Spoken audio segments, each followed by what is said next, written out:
Hola, me llamo Naila Mark y soy diseñadora de indumentaria. Hace varios años que me dedico a explorar el mundo del bordado. Soy creadora de la marca Universo Bordado y a través de las redes doy a conocer mis diseños que incluyen técnicas y materiales que aportan volumen y tridimensionalidad a mis piezas. Mi trabajo también está presente en la moda. En muestras de artes visuales, llevo publicadas 2 revistas y he participado en varios números del libro Bordados de la editorial El Arte de Tejer.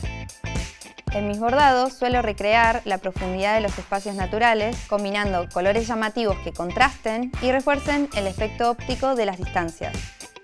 Me apasiona la tridimensionalidad en el bordado. Me gusta explorar las distintas formas en las que una superficie gana volumen.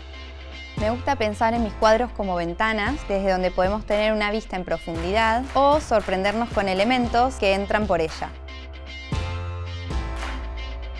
En este curso de doméstica aprenderás técnicas de bordado tridimensional.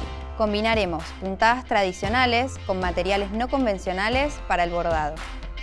El proyecto final del curso será un diseño tropical en el cual las plantas tomarán protagonismo a través del volumen y el relieve. Comenzaremos viendo distintos materiales y herramientas que sirven para bordar, buscaremos referencias, crearemos el diseño, definiremos la paleta de color. Te voy a mostrar el muestrario de puntos con el que aprenderás a diferenciar los puntos planos de los puntos tridimensionales.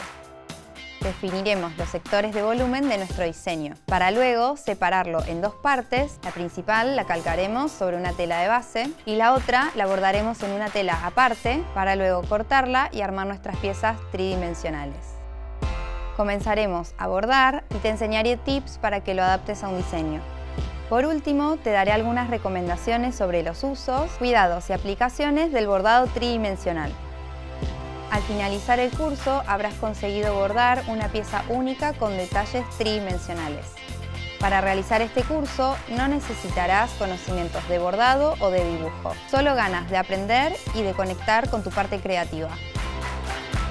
Vas a necesitar lanas de distintos grosores, telas, agujas, bastidor, alambre, guata o vellón, cordón o soga y esferas de telgopor y otros materiales que conseguirás fácilmente en tu casa. Lleva tus bordados a una nueva dimensión aplicando detalles de volumen, profundidad y relieve.